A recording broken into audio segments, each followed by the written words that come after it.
but there is that healthy ego where it's like, I can learn to love myself, have a relationship with myself. That's one thing that I'm learning. So thank goodness I have that Pluto thing, the experience of like, even though it's Pluto again, the blessings of all this is like, it awakens the sun and goes and says, peeling away the false beliefs of what is an ego or what can be a healthy ego. Okay. Now we go into Sun in Scorpio, which is now going further into relationships, but more into about, because Scorpio is the kind of like the when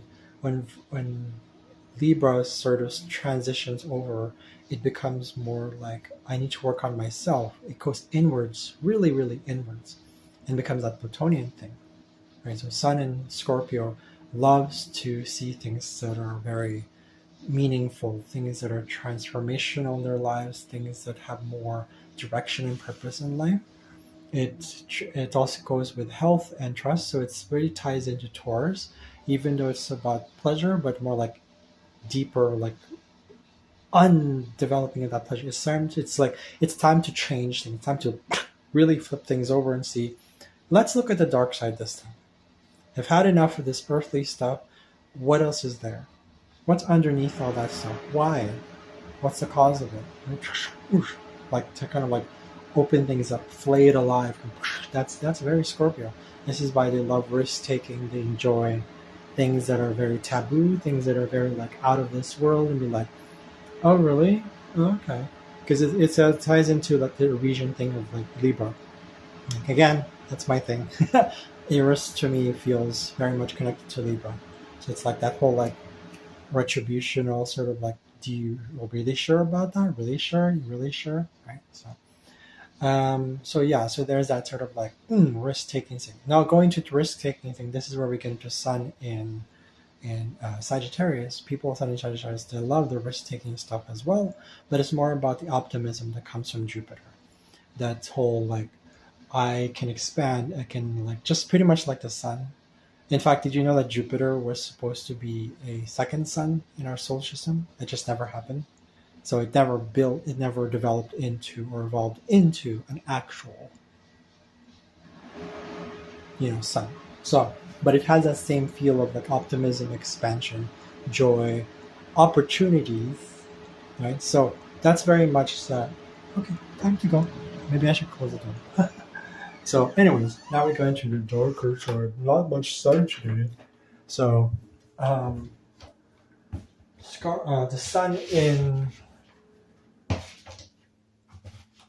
Sagittarius also loves kind of just like, there's so much faith that sometimes they just like they don't like to get into details of things. In fact, almost like the opposite, complete opposite of Gemini, where it's like detail oriented, multitasking. What?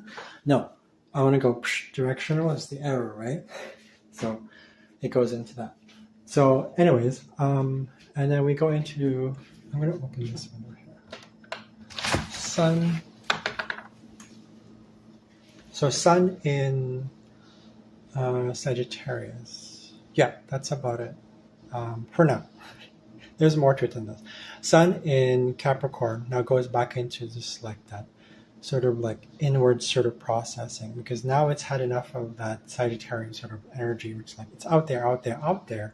Now it's more like, let's work on something else. Let's work on our vitality towards what it means to have a more meaningful social, society-oriented development, but it starts from within. That's why Capricorns tend to they tend to be the hermit of the zodiac, right? They close in, they want to be alone, they want to be, just because they want to work through things physically, practically. What else is there on earth, in matter, that can be worked through, right? So they love their solitude, they get that energy from the sun that is in the Saturnian field, also on Earth, which is like discipline, hard work, practicality, achievements through the little things, sort of like Virgo, but more like achievement through using earthly and matter things to create. It's very creative as well, similar to the sun itself, like Leo, but in this case, like they want to experience life through a serious approach. Right. This is why people with Capricorn tend to be. That's a stereotype. And healthy ego is that there's a good side to that. That means that you do get to work on things. You get to focus. You get to concentrate. Very much like Pluto itself. There's a lot of possession, a lot of not possessiveness. Yeah, like there's a lot of concentration, right? It's a lot of focus. This is why Capricorn and Scorpios kind of get along, in a way, for the most part. The Sun in an Aquarius is like back to similar to Leo, but instead of it being a different energy of difference of like me kind of thing, it's more like you, me. Let's work through this. Let's work through our artistry. Let's work through innovation. Let's work through how we can work together as a whole, as a collective, society, friends, community, aspirations, hope into the future. Really, really about the future. It's future thinking. It's very innovative. It's very out there. Probably more than Scorpio, except Scorpio goes inside, whereas they both have tenacity. Aquarius goes out. So they get the vitality from that energy of like the sun's energy of going change, innovation. We have to watch out for those little things that we go through when we have our own suns and wherever signs we're in, that we have to look at the blessings behind them, but blessings in both the light and the dark, right? You cannot have darkness alone. You cannot have light alone, but you do shed a light on your darkness. So that's where the sun plays its role. Makes us aware, makes us more, so that we can be alive. Awareness comes through it, and now we get more vitality, become more genuine. Okay.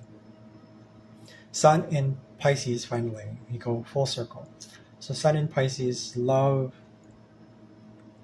idealistic love itself, like unconditional things, a limitlessness, being out there, servitude towards everything, not just society and people and animals and plants and all creation, but love itself, the grand divinity of matter and antimatter and unmatter or whatever else there is. This is why they like Pisces works on itself, but it's inward processing, but still adventurous in a way because it's still ruled by Jupiter. There's still sort of opportunity there. So it's still active. It's like the fish running through the ocean, like curious. But with a sort of like, it's faith. It's all about faith for Pisces. It's all about belief. It's all about that. It's a heightened Jupiter, but also combined with this, because Neptune is a higher vibration of Venus, right? So Pisces loves the activity that comes from the sun's energy and expansion beyond itself. Like why the sun itself is created, its energy is why is it formed? Why does it form? That love itself in the divine. That's Pisces. That's very much Sun in Pisces. People, they enjoy things that make them give them vitality of even music, the expression of both everything that's in the zodiac. Remember that into the 12th house, it's the dumpster, or rather the collection of all the signs put together, meaning like all of it. It's all of it and all in one. It's an all in one thing. Pisces really love that sort of optimistic, faith-based, loving, unconditionally loving, matter, antimatter, sort of, I don't know how to describe it. It's unexplainable. And that's it. Han and Leo love the unexplainable, they love mysteries, they love fantasy, they love all those things. So that's all we have. Thanks. I'll see you in a bit. So I hope you enjoyed that. Sharing my experiences, like my own, things that drop in, wisdom and all that stuff. It's great when you get guided things coming in and you're not thinking about, like right there I just thought about something. But that's part of the process. So I hope you guys liked the video. If you have any comments, questions, things you'd like to share, comment down below, and please like and subscribe. for the world.